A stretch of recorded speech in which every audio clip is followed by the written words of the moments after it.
அனைவருக்கும் வணக்கம். இன்றைக்கி நம்ம சேனலில் வெண்பொங்கலுக்கு தொட்டுக்கிட வந்து சாம்பார், டிஃபன் சாம்பார் எப்படி செய்யலாம்னு சொல்லி பார்க்க போகிறோம். இட்லி, தோசை எல்லாத்துக்குமே இது வந்து ரொம்பவே நல்லாயிருக்கும். வேறு எந்த இது காய்கறிலாம் வந்து எதுவுமே இதில் வேண்டாம். பல்லாரி, தக்காளி, பருப்பு இதை வச்சு நம்ம வந்து ரொம்ப ஒரு டேஸ்ட்டாக இப்போ வெண்பொங்கலுக்கான சாம்பார் தயார் பண்ணிடலாம். ரொம்ப சிம்பிளாக பண்ணிடலாம். வாங்க எப்படி செய்யலாம்னு சொல்லி பார்க்கலாம்.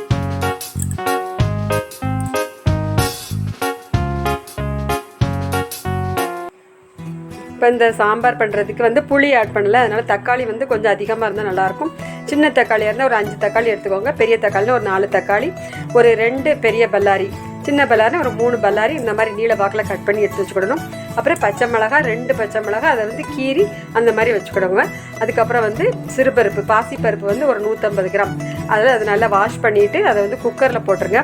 குக்கரில் போட்டுட்டு அதுக்கப்புறம் கொஞ்சோண்டு மஞ்சள் தூள், ஒரு 1/4 ஸ்பூன் அளவு மஞ்சள் தூள் அதிலே ஆட் பண்ணிடணும். ஆட் பண்ணிவிட்டு அடுத்தாப்புல பெருங்காய பவுடர் கொஞ்சமாக ஒரு 1/4 ஸ்பூன் அளவு பெருங்காயத்தூள் வந்து கொஞ்சமாக சேர்த்துக்கோங்க. இப்போ பாசிப்பருப்பு, அப்புறம் மஞ்சள் தூள், அப்புறம் பெருங்காய பவுடர் இவ்வளவு வந்து நம்ம வந்து அதில் குக்கரில் போட்டுருங்க. குக்கரில் போட்டுட்டு அதுக்கப்புறம் அந்த பல்லாரி, அப்புறம் தக்காளி, மிளகாய் இது எல்லாமே அந்த குக்கரில் சேர்த்து போடுறேங்க.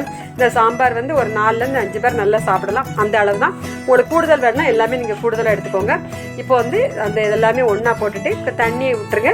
தண்ணி வந்து மூங்குற அளவு விட்டுருங்க. ஓரளவு அந்த பருப்பு, வெங்காயம், தக்காளி எல்லாம் முங்குற அளவுக்கு தண்ணி விட்டுட்டு குக்கரை வந்து மூடி வெயிட் போட்டு விசில் வந்து குக்கருக்கு தக்கன வச்சுக்கோங்க. நான் வந்து ஒரு விசில் வச்சுட்டு கொஞ்சம் நேரம் 5 நிமிஷம் சிம்மில் வச்சா வந்து நல்லா வெந்துடும். உங்கள் குக்கருக்கு தக்கன 2 விசிலோ நீங்கள் 3 விசிலோ பார்த்து வச்சுக்கோங்க. மீடியமில் வச்சு வேக வைங்க. தண்ணி வந்து ரொம்ப வெளியில் வந்துடும். அதனால் மீடியமில் வச்சு விசில் வச்சு குக்கருக்கு தக்கன நல்லா குழைவாக வேக வச்சுக்கோங்க. இப்போ வந்து அந்த பாசிப்பருப்பு, பல்லாரி, தக்காளி, மிளகாய் எல்லாமே சேர்ந்து நல்ல குழைவாக வெந்துருச்சு. நல்ல குழைவாக வேக வச்சுக்கோங்க. அதுக்கப்புறம் வந்து அதுக்கப்புறம் ஓப்பன் பண்ணி ப்ரெஷர் அடங்கின பிறகு ஓப்பன் பண்ணிவிட்டு அதை வந்து நல்லா மசிச்சு விட்டுருங்க. கரண்டியால் அந்த பருப்பு எல்லாமே சேர்த்து நல்லா மசிச்சு விட்டுருங்க. இப்போ எல்லாமே சேர்ந்து நல்ல குழைவாயிடுது. இப்போ வந்து சாம்பாருக்கு தேவையான உப்பு நீங்கள் வந்து அதில் போட்டுருங்க. கல்லுப்பு போட்டிருக்கேன். உங்கள் டேபிள் சால்ட்டு, கல்லுப்பு எதுனாலும் போட்டுக்கோங்க. அதுக்கப்புறம் ரெட் சில்லி பவுடர், தனி மிளகாத்தூள் வந்து 1 ஸ்பூன் அந்த மாதிரி போட்டுக்கோங்க. ஏன்னா மிளகா 2 மிளகா போட்டிருக்கோம். காரத்துக்கு தக்கன நீங்கள் வந்து கூடுதல் வேணும்னா கூடுதல் போட்டுக்கோங்க. நான் வந்து 1 ஸ்பூன் போட்டிருக்கேன். உங்களுக்கு காரம் அதிகமாக வேணும்னா கூட கொஞ்சம் நாள் நீங்கள் போட்டுக்கோங்க. போட்டுட்டு தண்ணி வந்து கொஞ்சம் விட்டுக்கோங்க. தண்ணி விட்டுட்டு அது வந்து நல்லா கலக்கிட்டு அதை வந்து கொஞ்சம் கொதிச்சுட்டு இருக்கட்டும். அதுக்கப்புறம் ஒரு பவுலில் ஒரு 1.5 ஸ்பூன் கடலை மாவு, 1.5லேருந்து 2 ஸ்பூன் வரை எடுத்துக்கோங்க. ரொம்ப வேண்டாம். சின்ன ஸ்பூனுக்கு ஒரு 2 ஸ்பூன் அந்த மாதிரி எடுத்துகிட்டு அதை வந்து கொஞ்சம் தண்ணி விட்டுட்டு ஒரு 1/4 டம்ளர் தண்ணி விட்டு நல்லா வந்து அதை கரைச்சிக்கோங்க. நல்லா கொஞ்சம் தண்ணியாக கரைச்சிக்கோங்க. ஒரு 1/4 டம்ளர் தண்ணியில் அந்த 2 ஸ்பூன் கடலை மாவு வந்து நல்லா கரைச்சி வச்சுக்கோங்க. அது வந்து ஒரு பக்கம் இருக்கட்டும். இப்போ வந்து அந்த குக்கரில் வந்து தண்ணி கொஞ்சம் விட்டுட்டு நல்லா கொதிச்சிட்ருக்கு. அந்த பருப்பு, தக்காளி எல்லாமே சேர்ந்து நல்லா வெந்து நல்லா கொதிச்சிட்ருக்கு. அதை வந்து அப்பப்போ நல்லா கிண்டி விட்டுக்கோங்க. இப்போ எல்லாமே சேர்ந்து நல்லா கொதிக்க விட்டுருங்க. இப்போ அதுக்கப்புறம் வந்து நம்ம இதை கொஞ்சம் கொதி வந்த உடனே நல்லா கொதிச்சதுக்கப்புறம் இந்த கடலை மாவு நல்லா கரைச்சி வச்சுருக்கோம்னா அதை வந்து அதில் விட்டுறணும். அதில் விட்டுட்டு அதுக்கப்புறம் கடலை மாவு சேர்த்ததுனால நல்லா கொழுகொழுப்பாயிரும். அதனால் விட்டுட்டு இன்னும் கொஞ்சமும் நீங்கள் வந்து தண்ணி விட்டுடலாம். தண்ணி விட்டுட்டு நல்லா வந்து அந்த கடலை மாவோட பச்சை ஸ்மெல் போகணும். அதனால் அது கடலை மாவு விட்டதுக்கப்புறம் தண்ணி விட்டுட்டு ஒரு 5 நிமிஷம் வரை அது வந்து கொதிக்கட்டும். மீடியம் அல்லது சிம்மில் வச்சு கொஞ்சம் கொதிக்க வைங்க. அதுக்கப்புறம் அந்த கடலை மாவோட பச்சை வாசனை வந்து போகணும். அந்த அளவுக்கு அதில் வந்து ஒரு 5 நிமிஷம் கொதிக்கட்டும் மீடியம் ஃப்ளேமில் வச்சுட்டு. இப்போ தேவையான தண்ணி வந்து நீங்கள் பார்த்துட்டு விட்டுக்கோங்க. கடலை மாவு விட்டதுனால டக்குன்னு நல்லா கொழுகொழுப்பாயிரும். அதனால் கொஞ்சம் தேவையான தண்ணி கூடுதல் கொஞ்சம் வேணாலும் நீங்கள் பார்த்து விட்டுக்கோங்க. உங்களுக்கு தேவைக்கு தக்கன இப்படி பார்த்துக்கோங்க. அதில் தண்ணி வந்து பார்த்துக்கிட்டு காலையில் நீங்கள் விட்டுக்கோங்க. இப்போ வந்து ஓரளவு எல்லாமே சாம்பார் நல்லா கொதிச்சிட்ருக்கு. கடலை மாவோட பச்சை வாசனை ஸ்மெல்லும் போயிடுது. ஒரு 5 நிமிஷம் கடலை மாவு ஊற்றினதுக்கப்புறம் ஒரு 5 நிமிஷம் கொதிச்சா போதும். ரொம்ப நேரம் கொதிக்கணும்னு தேவையில்லை. தண்ணி வந்து நீங்கள் பார்த்துக்கிட்டு விட்டுக்கோங்க. ரொம்ப டக்குன்னு வந்து கட்டி ஆயிரும். அதனால் தண்ணி வந்து கொஞ்சம் நீங்கள் தாராளமாக பார்த்து விடலாம். கொஞ்சம் இப்படி பார்த்துக்கோங்க. உங்களுக்கு தேவைக்கு தக்கன பார்த்து விட்டுக்கோங்க. அதுக்கப்புறம் இதுக்கு வந்து ஒரு தாளிக்கணும்.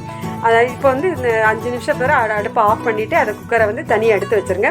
பல்லாரி வெங்காயம், சின்ன பல்லாரி வெங்காயம், ஒரு பல்லாரி வெங்காயம், அதுக்கப்புறம் ஒரு 5 காஞ்ச மிளகா வத்தல், கொஞ்சோண்டு கறிவேப்பிலை, கொஞ்சம் மல்லி இலை, இவ்வளோ வந்து தாளிக்கிறதுக்கு தனியாக எடுத்து வச்சுக்கோங்க. அதுக்கப்புறம் ஒரு கடாய் வச்சுட்டு அதில் எண்ணெய், குக்கிங் ஆயில் நார்மலாக எந்த எண்ணெய்னாலும் நீங்கள் யூஸ் பண்ணிக்கலாம். ஒரு 2 ஸ்பூன் எண்ணெய் விட்டுட்டு எண்ணெய் வந்து கொஞ்சம் காஞ்ச உடனே அதில் வந்து கடுகு உளுத்தம்பருப்பு 1 ஸ்பூன் அளவு கடுகு உளுத்தம்பருப்பு போட்டிருக்கேன். கடுகு உளுத்தம்பருப்பு போட்டு பொரிஞ்ச உடனே நம்ம வந்து நறுக்கி வச்ச பல்லாரி வெங்காயத்தை போட்டிருங்க. சின்ன பல்லாரி வெங்காயம், ஒரு பல்லாரி வெங்காயம் தாளிக்கிறதுக்கு போதும். ஏன்னா அதுலேயே நம்ம நிறைய பல்லாரி வெங்காயம் நறுக்கி போட்டிருப்போம் வேக வைக்கிறதுனால ஒரு சின்ன பல்லாரி வெங்காயம் போதும். அதுக்கப்புறம் மிளகா வத்தல், அப்புறம் வந்து கறிவேப்பிலை எல்லாத்தையுமே சேர்த்து அதுக்கப்புறம் அதில் போட்டுருங்க. கொஞ்சம் பல்லாரி வெங்காயம் வதங்கினதுக்கப்புறம் இதை போடுங்க. போட்டுட்டு அதுக்கப்புறம் அதையும் நல்லா கிண்டி விட்டுருங்க. இப்போ வந்து மிளகா வத்தல், கறிவேப்பிலை, அந்த பல்லாரி வெங்காயம் எல்லாமே சேர்ந்து எண்ணெயில் வந்து நல்ல ஓரளவு சுருண்டு நல்லா வதங்கிருச்சு.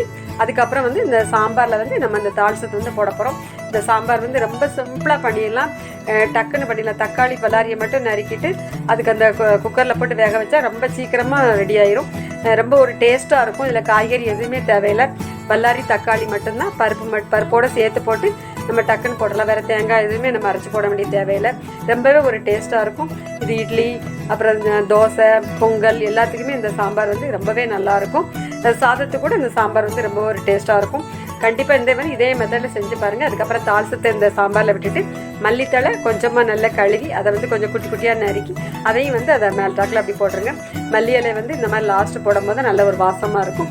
இப்போ வந்து அதுக்கப்புறம் நல்லா கிண்டி விட்டுருங்க. கிண்டி விட்டுட்டு இப்போ அந்த மல்லி இலையோட ஃப்ளேவர், அந்த மிளகா வத்தலோட ஃப்ளேவர் எல்லாமே சேர்ந்து நல்ல ஒரு வாசமாக நல்ல அந்த சாம்பார் வந்து நல்ல ஒரு மணக்க ரொம்ப ஒரு டேஸ்ட்டாக இருக்கும். வெண்பொங்கலுக்கு இது ரொம்பவே ஒரு நல்லாயிருக்கும். இதே மெத்தடில் இதே அளவுகளோடு செஞ்சு பாருங்கள். இது வந்து ஒரு 5 பேர் நல்லா சாப்பிடலாம். உங்களுக்கு கூடுதல் வேணும்னா எல்லாமே கூடுதல் எடுத்துக்கோங்க. கண்டிப்பாக இதே மெத்தடில் செஞ்சு பார்த்து எப்படி இருக்குன்னு கமெண்ட் சொல்லுங்கள். நம்ம சேனல் பிடிச்சிருந்துன்னா லைக் பண்ணுங்கள், கமெண்ட் பண்ணுங்கள், ஷேர் பண்ணுங்கள், சப்ஸ்கிரைப் பண்ணுங்கள். நன்றி.